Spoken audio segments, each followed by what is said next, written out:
Hello, hello, hello. Welcome to Curse Ching.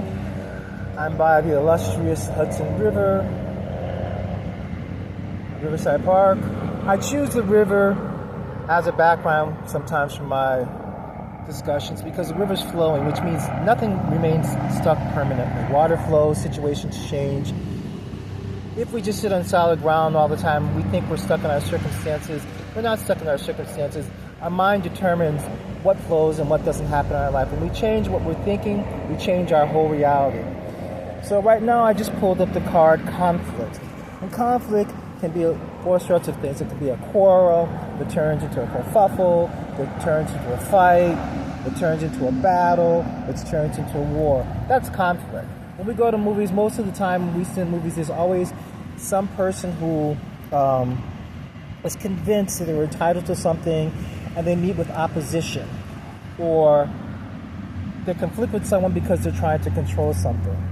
Conflict doesn't mean you have to win everything. Sometimes conflict is with yourself. You have inner discussions where you don't like what you're doing or you don't like who you are. But it's not about winning or losing. It's understanding what the conflict is, what the right resolution is, how do you mediate that, how do you damage control that, how you can either be passive to listen to everyone's argument and come up with a solution or a remedy, or how you can push your way through the conflict and win by removing the adversary. Conflict can go too far. Just because you have a conflict and you win doesn't mean you're going to succeed. So beware of conflict and getting victories, because you may win the fight and you lose the battle. What you want to do is win the battle, and even if you lose the fight.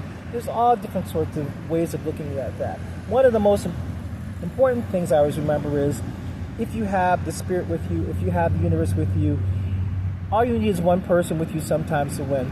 Same thing where Arjuna had Lord Krishna in the Bhagavad Gita, and the same thing where David had God when he fought Goliath. It's not always about having numbers. It's about understanding your conflict, understanding the grounds that you're on, whether you need to hold your ground because it's a righteous cause, whether you need to give your ground because it's not a righteous cause. So conflict is going to happen no matter what happens in your life. Don't get caught up in it. Don't let it be over emotional where it boils into ultimatum situation. Life is too short for that. You want to enjoy your life. You're going to have conflict. Learn how to mediate conflict and find a remedy, a solution, or relief from it any way that you can, but don't lose your integrity. And with that, have a blueberry and sunshiny day. Om Shanti.